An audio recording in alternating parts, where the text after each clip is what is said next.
Cliff Paino, speak about John Paino. We also have Tom here, his older son. And really, I'm very pleased to introduce both of them. Cliff is going to speak.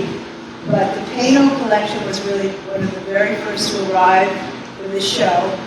The book, There'll Come a Day, was very instrumental in teaching us a lot about the war that we didn't know. And we also got to know the Paino family through this. And we learned about things like V-Man, and more about censorship, and about what it was like to be landing on Omaha Beach on D-Day and directing traffic. And that takes a remarkable person to be able to do that. So without further ado, Cliff. Thank you, Leslie, and thank you for putting this exhibit together. I've actually got to see this exhibit today for the first time, and it really is truly overwhelming. Anybody who can, I certainly would encourage them to come and visit. So I've had an amateur interest in history all my life, particularly the World War II era. Probably because of the experiences of my mother and father during that time. And this really is a story about both of them. And I'm going to tell the story largely, or somewhat through, you're going to hear my father and to some extent my mother speak to you directly through the letters and journal entries that were put in this book. I also have, a little later on, a really great story from the Dutchess County Airport. That will come a little bit later. I know it's now called, I believe, the Hudson Valley Regional Airport. At the time of the story, it was the Dutchess County Airport, so stand by for that. So, Mom and Dad met in high school. They both survived the Great Depression. My mother's family actually came through the Depression a lot harder than my father's family. They were extremely poor at times. My father's family did a little better, probably because my grandfather had a grocery store, and so they were able to survive that. My father had an interest in architecture and building at a very young age, but there was no money to go to a school or to learn that. So that kind of brings us to the fireside chats of President Roosevelt. And the story goes that he was listening to one or more of his fireside chats and decided to enlist in the Army. There was one chat in particular we looked up. I'd like to think this is the one he was listening to. It was dated May 26, 1940, in which President Roosevelt says that $1.3 billion more was spent on the U.S. Army in the last 7 years than the prior 7 years. And he goes on to talk about how strong the military is being built up.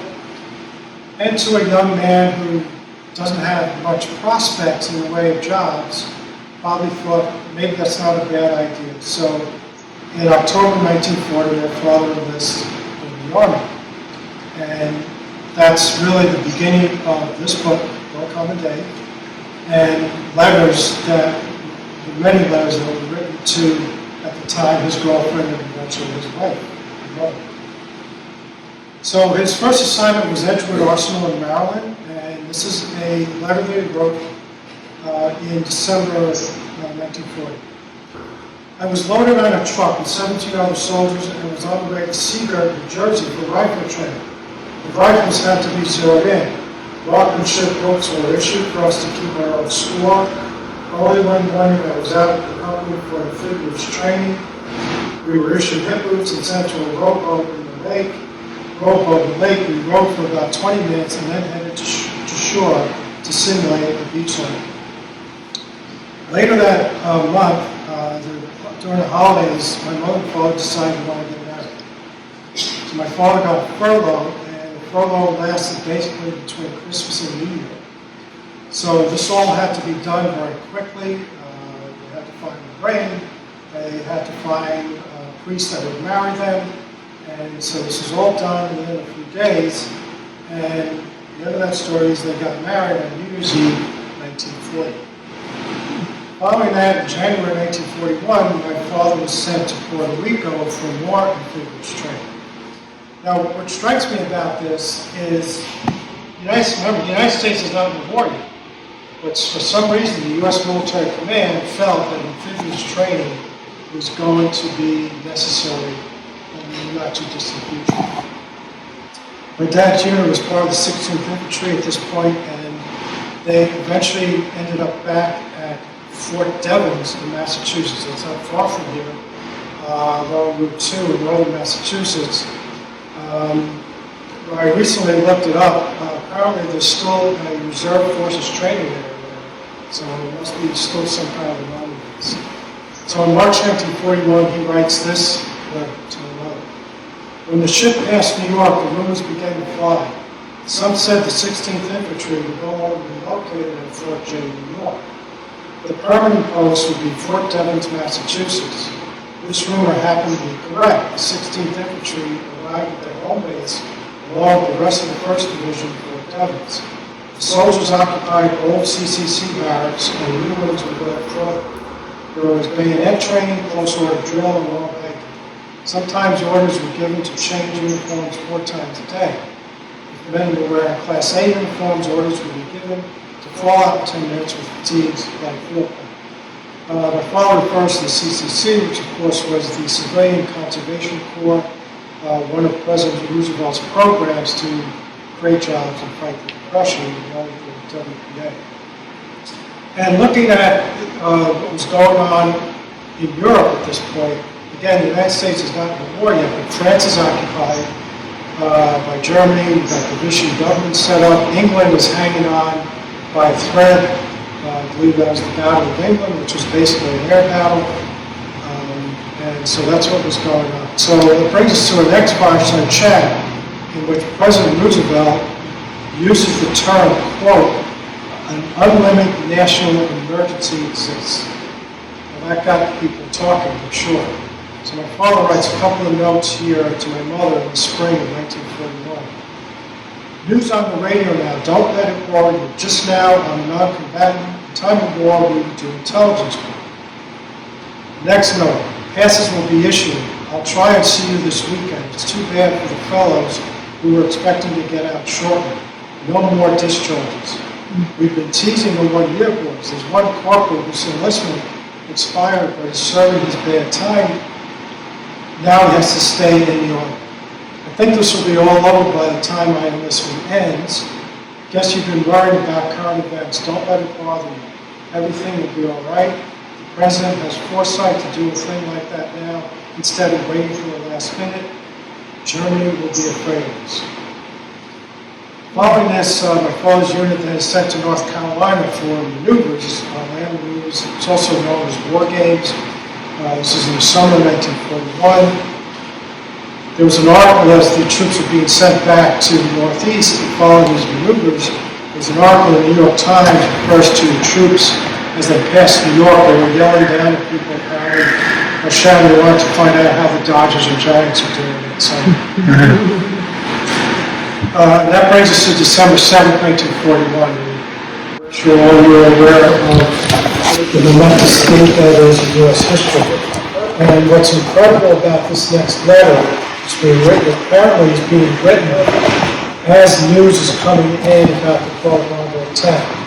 And you have to remember, because of the time difference, the attack was Sunday morning in Hawaii, but it was already Sunday afternoon in the Northeast. So he begins writing this letter by father. About furloughs, we may get 10 days. If so, I'll ask for more. I'd like to get 15 days. I'll wait and see what they do. The radios are on. Guess I can listen to the favorite programs tonight. Sure got to see about buying the Sunday papers. Guess I'll sign off for now, and we'll think of it.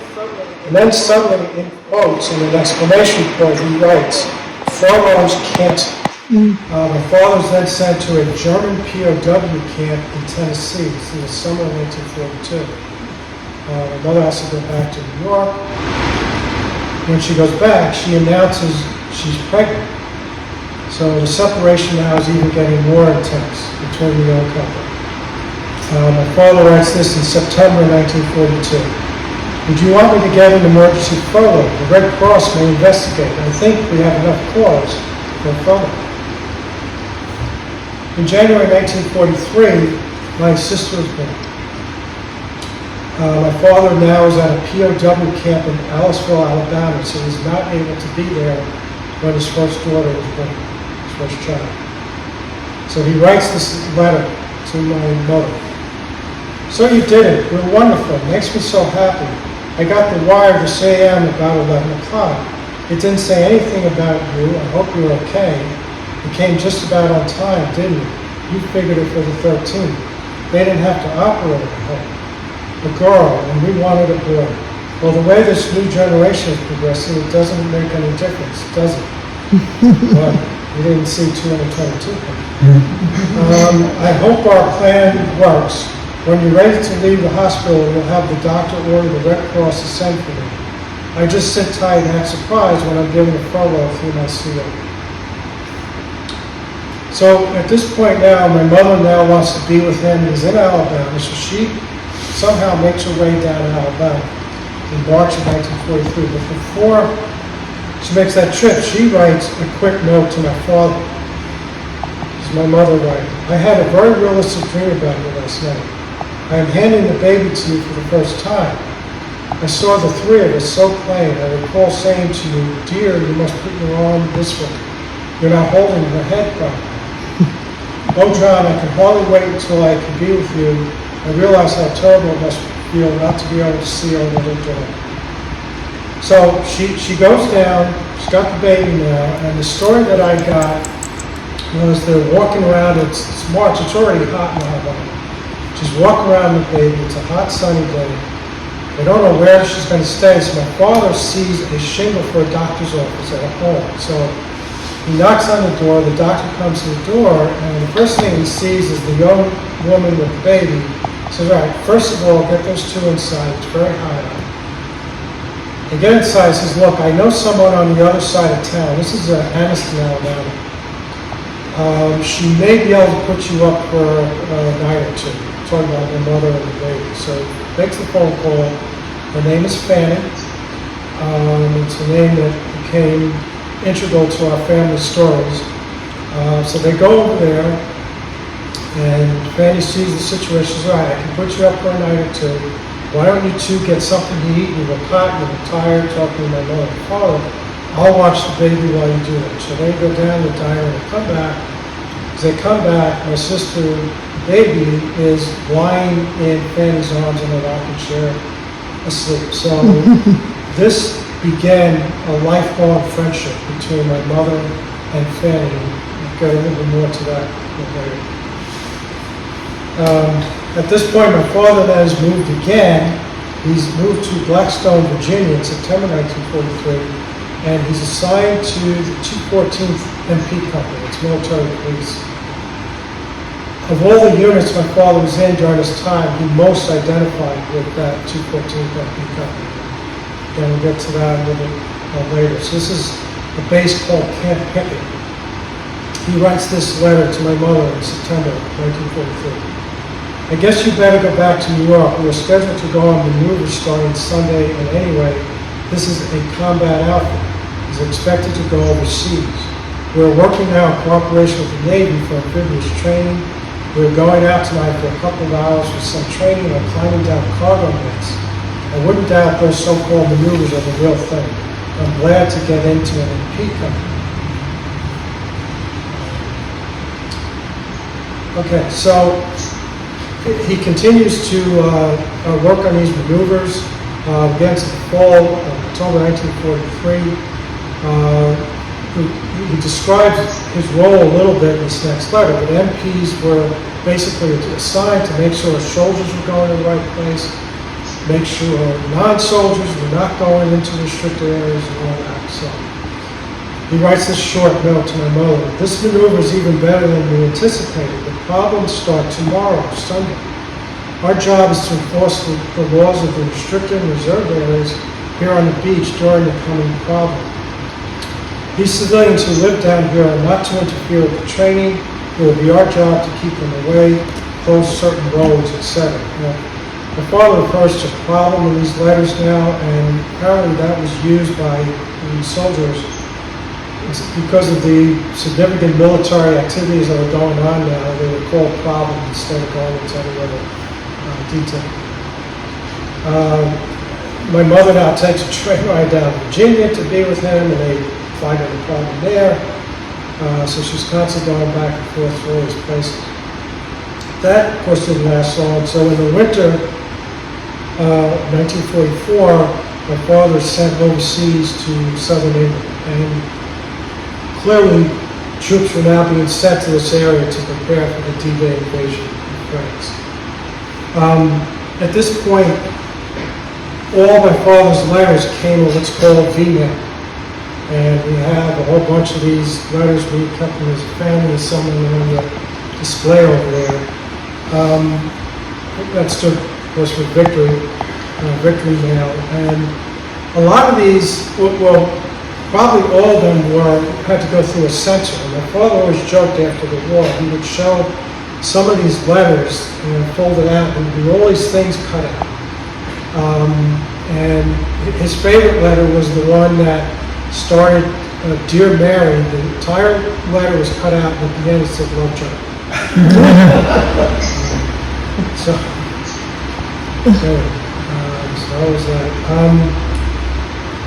My father now gets housed with an English couple in southern England. And he often talked about these people. Their last name is Can, it was C-A-N-N. And he talked very lovingly of these two people. And remember, he's a young man, they're probably a middle-aged couple. I believe they had a son who was serving in the English military at the time. So they had an extra room. So there were probably arrangements going on. People had homes, and British people had homes in the area, housing Allied soldiers. The man was a chauffeur by profession, so if my father had extra time off, he would take my father on some of his jobs. So my father writes this quick note from England. We have arrived safely in England. We are getting nice treatment, as good as they can give us under the circumstances. I'm having a time trying to remember the left-hand driver. Guess I'll get used to it. People are kind to us. I'd like to make a pleasure trip here with you when the war is over. I don't mind the blackouts. Take good care of Jane and yourself. That brings us to June 6, 1944, as you probably know, another momentous occasion in U.S. history. My father, for D-Day, was assigned to the 6th Engineers with his 214th MP Company. Again, his job, once he got over, this is the real thing now, is to direct troops and make sure they got to the right place. Apparently, there were 5 beaches in Normandy. There's a great map back there if anyone wants to look at it. He landed on Omaha Beach. This is a journal entry that my father wrote shortly after D-Day. We were transported to a port staging area. We were briefed on the Normandy coastal defenses. French money was issued. A sudden storm caught us in the English Channel as we sailed for Normandy. Before our ship had a chance to lower trams at the beach, the Germans blasted it with cannon shells. Quick change in plans sent us climbing down side cargo nets to Higginsboats. Our Navy and Air Force assisted us with covering fire as we disembarked. There was black smoke. The noise from explosions was constant. We could barely hear an officer telling us to be calm. Make believe this is a regular drill. We landed with gas masks just to make sure. Our rifles were sealed in plastic. We could hardly move through knee-deep water. There were dead soldiers floating in the water. Remains of ships and planes scattered all over. There were iron obstacles in the way. The beach was littered with dead and wounded from the first 2 waves. We were hoping to fare better. I ran for the protection of a disabled tank. The pillboxes that were supposed to be silenced at H1 were firing point blank. In some cases, the first vehicle coming off an LST would hit a mine. In some cases, a vehicle coming off the ship would land in deep water. The battle was swaying back and forth on balance. I was sure that I would be dead before the day's out. I would not die a coward. I was fighting for a good cause. I would say my prayers and take my SP-MP position. We were told at the briefing the location for ammo, gasoline, and dead bodies. Be careful of booby traps. Clear a minefield before you proceed. If you don't have a detector, use your bayonet. Did I pay all my bills? Soldiers were being killed all around me. I stood up on that post exposed. No point in kneeling down. I was going to be killed anyway. It was encouragement for the incoming troops. I overheard one fellow telling his buddy, "It must be safe, look at that MP." In that, this journal entry, my father first a couple of things. Higgins boats, if you've seen the movie Saving Private Ryan, those are the boats where the front came out and the troops would charge up the beach. They were designed to carry a platoon size of 36 men and would travel at 9 knots. And those were ramps that would come off. So he refers to H1, that was the first hour of the operation. LST stood for Landing Ship Tank. So those were the bigger ships that had the bigger ramps with the tanks and half-tracks and whatnot to be offloaded to the beach. And SP, I believe, refers to short trip. So that was D-Day. The Allies eventually established a beachhead in northern France, and he writes this note sometime after that to my mother. Things are coming along very nicely. The Germans found out that we're here to stay as far as they are concerned. They aren't pestering us so much. My first night here, a French boy was looking for a doctor. His father was hit during the Blitz. We took care of them the next day. He couldn't speak English. I used the little French I know. We gave them some K-rations. They were very pleased.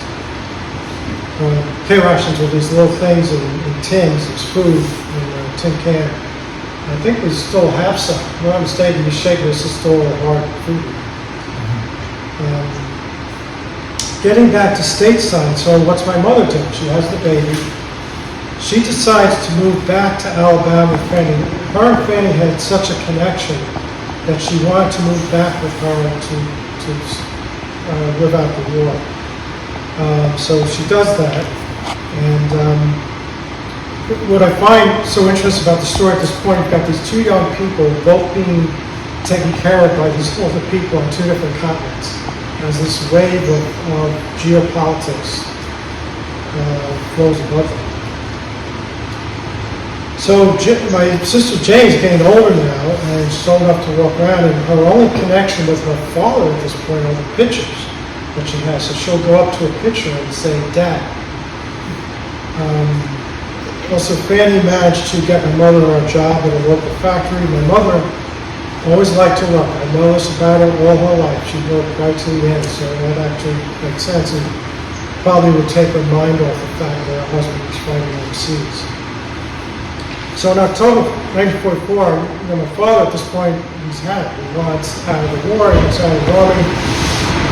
He's getting a little frustrated. So he writes this quick note from Europe. I like to hear the news once in a while. I wish they'd turn it on. The war is supposed to be over with Germany now. I wouldn't predict the end because it's so indefinite. We make such large gains, then stand still for weeks at a time. He obviously can't say anything in these letters that would give away any kind of positions or military activities, so from that perspective, they're not very interesting. One of those he refers to watching the movie Mr. Deeds Goes to Washington, starring Gary Cooper. In December 1944, his location changes from France to Belgium. My guess is he had a lot to do with getting supply lines to the frontline troops. And as you know, that was the time of the Battle of the Bulge when the Germans made their last military offensive and trapped the 101st Airborne at Bastogne. And so it was very important to get supplies to that area. So he really, the whole last part of the war, my father was in Belgium. And this next letter is in January 1945, and he writes, he's a bit sarcastic about how well POWs are being treated versus the Belgian population. There was really massive starvation going on in Belgium at the time once the Germans had pulled out. So he writes this note. They have Bing on the radio now. He is a favorite everywhere. I was talking to a civilian. He told me of the German occupation. They took all the food and stock with them. Now the civilians work for the Allies. They handle food. They see large quantities of all kinds of food, but they can't touch anything. And their ration is so small. He was mad about that. If they rationed the POWs a little, I think these people would have plenty. Sometimes POWs get more than the GIs. The Geneva Convention, he writes in frustration. The SNS has the B-bag column full of GI complaints. The SNS being the Stars and Stripes, is the news paper circulated among the GIs. And he also referred, my father talked a lot about the Geneva Convention after the war, complaining about it. I mean, as silly as it sounds, it was a rule book for fighting wars. And if you're on the front lines fighting wars, it could be a little frustrating. So he's still in Belgium in the winter of 1945. He writes this next note. They are going to have classes in French and Flemish at the RC, the recreation center. The RC is known as the Donut Dugout, and they seem to be proud of their new title. One thing I didn't like, though, was an RC that has a sign out. It says only for Americans except 2 days per week due to shortage of supplies. The English soldiers can't come in except on those days. That's not fair. It doesn't promote good feeling. We can go to any English NAFI at any time. They treat us like one of their own. NAFI was basically a USO organization developed by the British following World War I. It stood for Navy, Army, Air Force Institutes. So, and again, my father used to, when he told us stories about the war, he would talk about the difficulty sometimes working with the train engineers because of the language difference, and at times the French conductors didn't want to be told what to do and all that. So, that brings us to April 1945. That's the month that President Roosevelt died. And I think what was so momentous about young people at that time, they grew up only knowing as Roosevelt being president. This was his fourth term. And my father also talks about the point system for GIs, and that was a system that was actually developed 2 days after the war ended. GIs would get to be able to go home and be discharged based on points. So he writes this next note to my mother. We were holding a parade in mourning for Roosevelt today. Just when the going got easy for him, he died. Someone said he'd be president as long as he lived. I figured on him living a lot longer. I spoke to my lieutenant about my transfer. He figures I'll be in the Army of Occupation. That would be the last straw. I don't want to stay here after the war. I may get out right away on that point system. And of course, the Army occupation, this is when Germany was divided into East and West Germany, and I can understand why my father didn't want to be part of that, having been through the winter. So May 8th, 1945 was VE Day, it was Victory York. My father writes this quick note. On our bulletin it says that Germans quit. The war here is finally over. For a while I thought it would never end. The reports came over the radio all day long. Guess the chaplain will hold a service tomorrow. And then in June 1945, he gets word he's finally returning home. This is one of his last letters from Europe. We are being sent right to the States. I may even go by plane. Did you read today's SNS? It says that starting tomorrow there will be a plan whereby men over 85 points will be shipped by plane. We stand a good chance of flying home. Suits me fine. If I come by plane, I'll send a wire to Fanny. I'll wait for an answer. I'll wait at the USO at Grand Central. Can't wait until I see you. So my father returns home in July 1945. He arrived in Brooklyn, New York. So that's really the end part of that story. I have a couple of things post-war that I think are interesting. By the way, in the 1960s as a child, I actually got to visit Fanny. My mother wanted to go back again to visit Fanny and Allison out Alabama. So I actually got to meet her because she was much older than me. So that was kind of interesting. And another interesting story is my mother was, I told you, so I told her, she worked as a secretary for a textile firm in northern New Jersey, where we grew up. Right? You know, now they're called administrative assistants, but back then they were called secretaries. It turns out she had a co-worker who was from Belgium. And when she found out that my mother's husband was part of the liberation of Europe and Belgium, she dramatically touched my mother and said, "Please go home and thank your husband for me." I got a little older. I also got to meet my father's 214th MP company had reunions every summer. So I got to do that, and of course the other GIs had children my age, so we got to hang out. So that was also kind of fun. But I did get to meet a lot of these men who served with me. We're going to jump to the 1990s. My sister decided to write 2 books. This was the first one, There'll Come a Day, which is a compilation of letters that my father wrote for 5 years to my mother, and then a fictional account, Homefront Heroine. The first book was published in 2001. This was published in 2005. I know the first was self-published. I don't know if the second one was probably also self-published. My sister did a tremendous amount of work putting this together. And to be honest, I wouldn't have been able to do this presentation if it wasn't for the work that she did.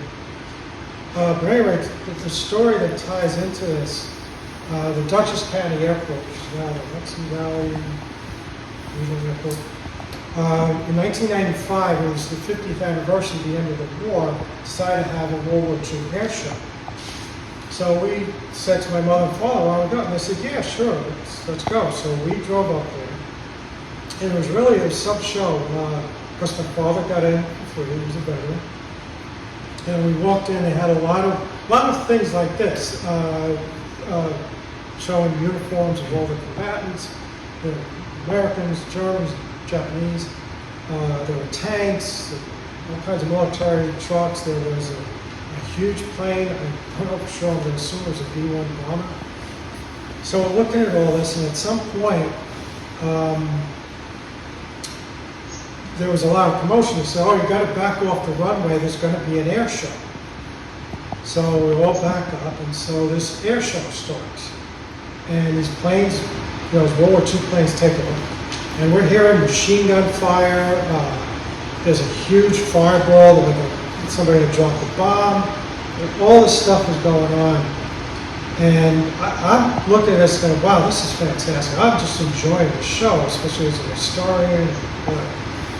Just a quick side note, my mother all her life had a mild heart condition. It was controlled by medication, but there was always something in the back of her mind. So anyway, I turned to my mother, who's a few feet away, and she's doubled over.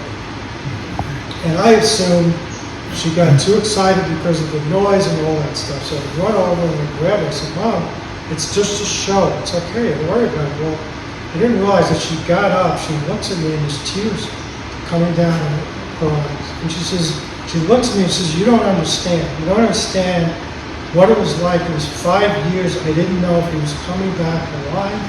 I had this new baby. I didn't know what was going on. And the only thing I had were those letters. You don't understand, but that's how." And so this was a momentous thing that I witnessed, and I realized that, just to comment, as dangerous it is as it is for people who, fight on the front lines in the war, there's also a toll on the loved ones who wait back home for them. And that was, so that was it. One more note, I took my own horn. I'm a movie, my wife and I are both movie buffs, and I think this is such an interesting story, so I went and wrote a screenplay. Unfortunately, I'm still waiting for Steven Spielberg to return my phone call as well. There it is. So just a couple of things, and we'll look later. This is a monument that was put on Normandy Beach. It's the 6 engineers and it's all the units that were attached to the 6 engineers, and my father's unit, 214th MP, covers the shield in the lower right. Also, about 12 years ago, our generation decided to keep the reunion of the 214th MP company going. There weren't, at this point even then, not many survivors. This is the last newsletter that I got from them. This is dated 2019. And there's a picture, there is one gentleman in here, his name is Vern Lopez. He's a Native American, and he served with my father in the 214th MP company in World War II. Now, this is as of 2019. I don't know if he's still with us. He's from a tribe in eastern Massachusetts, Cape Cod, and his daughter is sitting here as well. So that's it. You know, we prepare these presentations, and then the news always comes flowing in. I have to say one thing. I think we just lost a really important figure from World War II. Queen Elizabeth, you know, she was probably 16 or 17 at the time. She could have gone to Canada, they could have sent her to Canada to be safe, but she didn't do that. She stayed, she supported the military both practically and morally, supporting the country. And, so it's a little sad to see her passing. Right. Anyway, that's it. Thank you.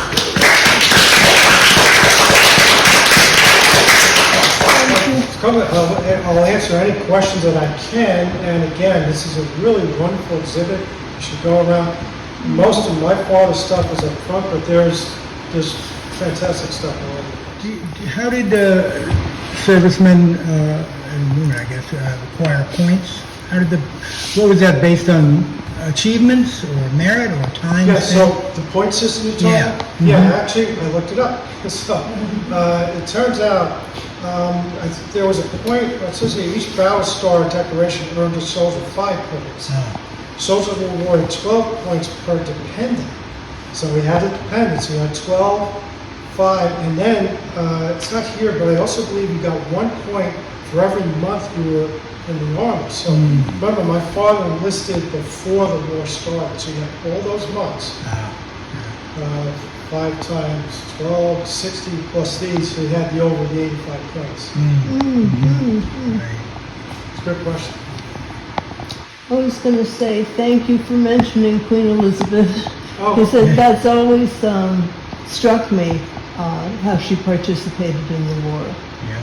And I liked the line when your dad says to your mom, "It was a swell time." And that's kind of the language of the 40s. And there was one other one, but I lost it. I didn't write it down. But so that is really neat, and that's probably a lot in the letters, the language of the time. Yeah, it's interesting you say that, because in my screenplay I had to try to remember that language. So, you know, I use that a lot in the screenplay, using swell and all those Yeah, things. Oh, yes, I'm sorry, thank you. That was the liberation of France during World War II. I am pleased to send you the certificate of recognition issued by the French Secretary of State for Veterans Affairs, Jean-Pierre Masseret, and the chairman of the Basse Normandy region, René Garrett, with appreciation and best wishes. How cool. Yes, Is the French flag? yes, it's called the French flag. Yeah, very cool. Thank you all for listening. Thank you. Great presentation.